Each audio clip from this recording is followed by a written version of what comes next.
शहबाज शान साहब, एजाज मीर साहब, शहबाज मिर्जा साहब, शौकत डेंग साहब, जो काफी देर से हम चाहते थे ये वापस आ जाए, तो आज फाइनली ये वापस आए हैं। इनको भी मुबारकबाद और पार्टी को भी मुबारकबाद।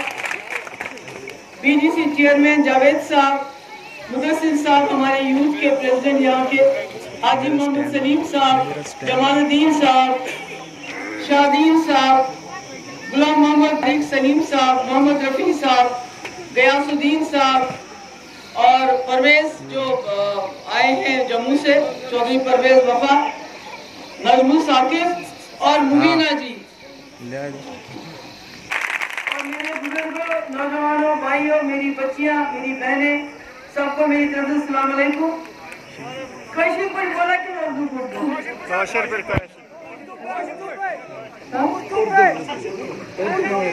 चलिए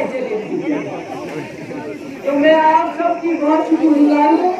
मुझे मालूम है आज बहुत काम होता है, घास कटाई और दूसरे काम होते हैं, आपको वो सब काम काज छोड़ के आप यहाँ आए मेरी बात सुनने के लिए।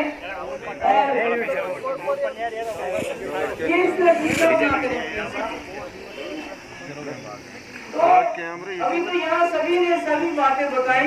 मुझे मालूम है आपकी कई परेशानियां हैं, कई मुश्किलात हैं। मैं यहाँ नौजवानों की एक बहुत बड़ी तादाद देख रही हूँ। मुझे पता है, जैसा कि यहाँ बताया जावेद साहब ने, कि सबसे ज्यादा जम्मू कश्मीर में इसको बेरोजगारी है, बेकारी है, नरेगा के प्रॉब्लम्स है, कैजुअल लेबर्स के प्रॉब्लम्स है, राशन का प्रॉब्लम है। हमारे साथ हुआ कि कोई अनहोनी हो जाती है तो वो खत्म हो जाता है, कोई भूचाल आता है तो 5 मिनट 10 मिनट के बाद थम जाता है। मगर जो भूचाल 2019 5 अगस्त को आया वो थमने का नाम नहीं ले रहा है। आप बोलेंगे कैसे? 370 खत्म हो गया, 35 से खत्म हो गया, उसके बाद दिल्ली से रोज कोई ना कोई नया ऑर्डर आता है। एक ऑर्डर जो हमारे पास, जो हम 370 की वजह से हम अपनी जमीनों के मालिक थे, हम अपनी सरकारी नौकरियों के मालिक थे, हम अपनी बस ऐसा था वो टीचर बन गया और उसको अप्लाई भी नहीं किया। जहाँ भी जाइए आप, आवाम नाखुश है, मायूस है 370 के हटने के बाद। लेकिन उसके बाद जो हालात हो रहे हैं वो दिन ब दिन बदतर हो रहे हैं। हमारी जो हकूक है उनको पामाल किया जा रहा है। हमारे नौजवानों की बेरोजगारी बढ़ रही है दिन ब दिन, 21.5% सारे मुल्क के अंदर अगर भी बेरोजगारी है वो जम्मू कश्मीर में है। लोगों को दिन ब दिन महंगाई बढ़ रही है, मगर उससे ज़्यादा जो लोगों को लगता है कि मरकजी सरकार ने उनके साथ बहुत बड़ा धोखा किया। 370 को ख़त्म करके नाजायज़ तरीके से, गैर आइनी तरीके से जो वादे किए गए थे 1947 में, जवाहरलाल नेहरू और मुल्क के और जम्मू कश्मीर के लोगों के बीच में जो एक मुआहदा हुआ था, उस मुआहदा को तोड़ा गया।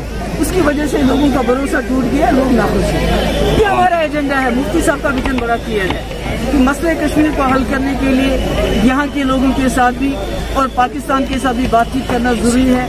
रास्ते खोलने की ज़रूरत है। जो मुजफ्फराबाद, रावलाकोट में जो कारोबार बंद किया गया है उसको दोबारा शुरू करने की ज़रूरत है। नए रास्ते खोलने की ज़रूरत है। दोनों जम्मू कश्मीरों को आपस में मिलाने की ज़रूरत है।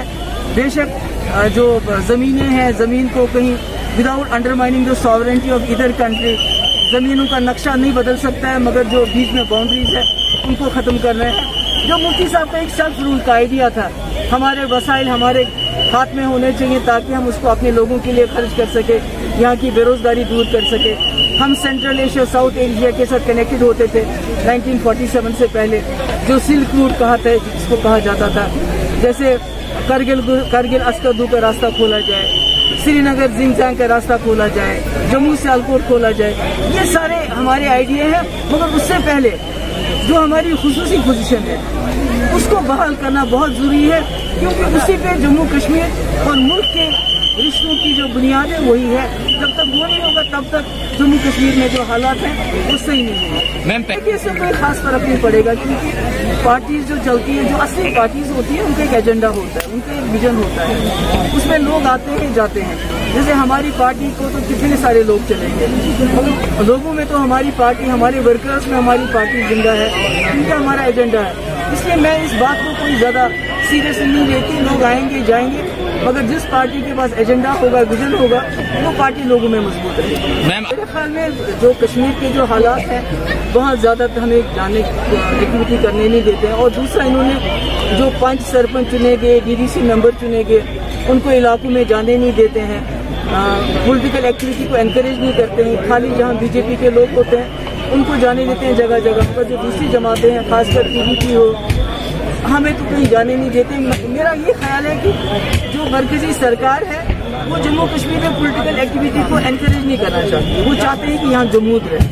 वो भी एक वजह है कि पॉलिटिकल एक्टिविटी इतनी ज़्यादा नहीं हो रही। खासकर 2019 के बाद वो बहुत सप्रेशन की रही, बहुत जुल्म ढाते हैं।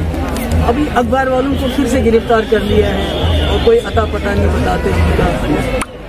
मुझे लगता है जब कोई जुल्म ज़्यादा बढ़ जाता है तो उसका नतीजा ये होता है उसके खिलाफ लोग कोई ना कोई रिएक्शन देते हैं। और जो इस वक्त जम्मू कश्मीर में हालात हैं, खासकर वादी में जो हालात है, उसी का रिएक्शन। मैडम जी, इंजीनियर रशीद को जेल से वापस लाने के लिए कोई आवाज़ उठाई PDP? नहीं, हमने तो सबके लिए आवाज़ उठाई। हमने किसी का नाम लेके आवाज़ नहीं उठाई। हम कहते हैं जितने भी सियासी कैदी हैं, दूसरे कैदी हैं, जो हमारे बच्चे हैं जो बाहर की जेलों में बंद है, जिनके घर वालों के पास इतना पैसा भी नहीं है कि वो जाके उनसे मिले, जमानत तो दूर की बात है, उन सबको रिहा किया जाना चाहिए। मैम, इसी से एक सवाल उठता है, जो पिछले दिनों 500-600 लोग जो आपने कल भी स्टेटमेंट में बात की कि जो सिविलियन है उनको हिरासत में लिया गया है, तो इस तरह की इन्वेस्टिगेशन जो हो रही है जो कश्मीर वैली में, तो उन पर आपका क्या रहता है? मैंने पहले ही बताया, ये बहुत गलत है। इस तरह आम सिविलियंस को पकड़ के ले जाना जमात इस्लामी के नाम पे, ओवरग्राउंड वर्कर के नाम पे, पत्थरबाजी के नाम पे, ये वो कहते हैं नाच न जाने आंगन टेढ़ा। ये तो माइनॉरिटीज को बचाने में ये नाकाम हो गए, फेल हो गए। तो अपनी फेलियर्स, अपनी नाकामियों का जो गुस्सा है वो आम कश्मीरी पे निकाल रहे हैं और कुछ भी नहीं। बहुत बहुत शुक्रिया।